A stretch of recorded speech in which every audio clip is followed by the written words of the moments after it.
should, in fact, this video be authentic, it's just one more indication of the viciousness and barbarity of this organization.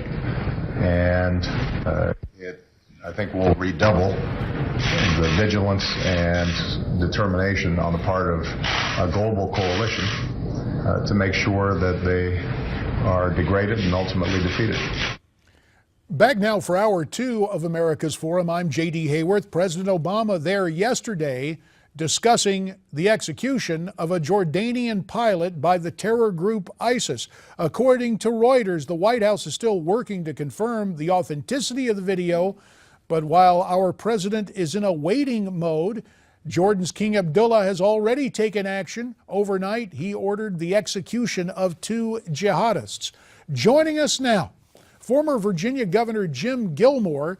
As is the custom in the Old Dominion, he served a single term there from 1998 to 2002. He's now the president and CEO of the Free Congress Foundation. And also with us via Skype, Alina Hernandez, managing editor for Newsmax.com. To you both, our thanks. Governor, as you join us from Newsmax, Washington, your resume also includes military service. What are your thoughts on the brutal murder of the Jordanian pilot and the Jordanian reaction to that execution? Well, of course, as we all agree, and everybody is saying, this is an example of terrible murder and brutality. In a larger sense, it's really the putting forward of a very barbaric sort of attitude about what the future of the world should look like. An attitude of intolerance, an attitude of radical Islamism that doesn't comport with many people in the world who follow the Islamic faith, but they want to convert all those people to that. And this is a statement that says that if you're Islamist, it doesn't matter. If you're fighting our idea about what the world should look like, we will burn you alive on television. It's a terrible murder. But I think the main thing, J.D., and of course you and I know each other, have known each other for many years, the main thing that we need to remember is that we have to assert presidential and American leadership in the world for good. The trouble we have is we have an American president that doesn't believe in America. He doesn't believe in America as a force for good in the world. And as a result of that, things are getting out of hand every day because there's no strategic thought about the good that America has done and can do in the future to stabilize and create a better and a future world of civilization and liberty.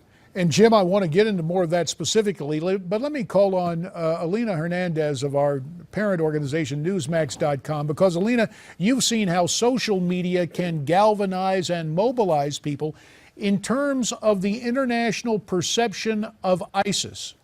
Did that organization miscalculate with this brutal video of the immolation of the Jordanian pilot? Absolutely. Today, the stories all over the wires coming out of Arab countries, the Muslim world is uniting, saying that this is not what their religion is about. They are condemning these acts as barbaric. I mean, country after country. You know, Jordan is getting, such an outpouring of support, even from enemy countries, essentially. I believe that this is going to be the video that really makes a big difference for what happens with ISIS. You're going to see, I think, a much stronger coalition, certainly among Arab countries, because it's not just a problem against the West. It's clearly a problem against all Muslim nations. About a minute and a half remains. Jim Gilmore, I want to return to what we need in a president. You cited some concerns about the incumbent right now. I have no doubt that you believe governors, as chief executives, are uniquely suited to do the job as president. Right now, Governor Scott Walker has vaulted out to an early lead, at least in Iowa.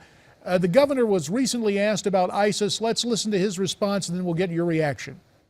I think aggressively we need to take the fight to ISIS and any other radical Islamic terrorist in and around the world, because it's not a matter when they attempt an attack on American soil, or not if, I should say, it's when.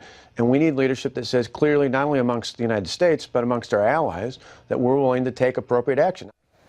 Mindful of that, Jim, in the 45 seconds that remain, can governors shore up a perception that, gee, they're really not familiar with foreign policy? And did Walker have a good outing there on ABC's This Week?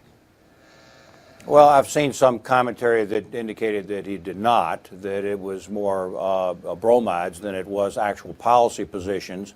But to the extent that, that we're talking about a forward-leaning foreign policy, I think that's correct. The danger that we see today is that you either end up overdoing it because of inexperience, and some governors might be susceptible to that, and therefore get ourselves into a neocon situation that is over the top and puts this country in danger, or the more dramatic problem, which is an isolationist type of approach that we're seeing right now. We've got to with the isolate president on the and clock with for Rand just a Paul. second. Jim Gilmore, Alina Hernandez, we're coming right back. You come back with us as well. Welcome back. Let's continue our conversation as we're rejoined via Skype by Alina Hernandez, the managing editor for Newsmax.com, and from Newsmax Washington, former Virginia Governor Jim Gilmore. Alina, I understand you have a question for the governor. I did. It's about Scott Walker. You know, he's introduced a budget that really has some pretty austere measures, very deep cuts to the university system. He'd be moving the university system into almost a quasi-governmental control. My question is, you know, he seems to be introducing a budget that has a national tone. He was criticized for some of his very austere measures when he first became governor. Do you think some of those very tight measures are going to translate to a national audience if he runs in this 2016 campaign? Well, it's difficult to tell about Governor Walker if he's trying to manipulate his state into a much more national program. I think he may be subject to some criticism in Wisconsin. So let's see. I know when I was governor, I was very supportive of our public university system, but I also believe that there needed to be accountability of our public university system in return for all that money we put in. I can't compare that to what Governor Walker is doing